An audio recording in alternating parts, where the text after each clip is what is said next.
The biggest challenge when it comes to presenting on camera for an online course or for a social media video is staying in shot.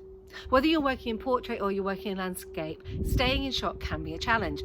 So as you grow and your business grows, you might find that you want to launch an online course. You want to be more interactive and you want to create that feeling that you have when you are public speaking to the room.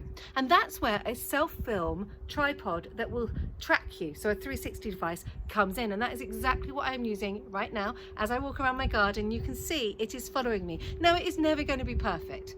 Obviously, the best solution would be to have a cameraman here behind me, but 90% of us are small business owners who are just creating content. So if you are a small business owner who wants to create content, but make it feel like you are actually in a room, think about investing in a 360 self-film auto tracking device, because it really can make a difference, particularly if you want to bring product in or you want to bring in some kind of prop to show to your audience so they can follow you, they can engage with you. And this is why I wanted to test this morning for you.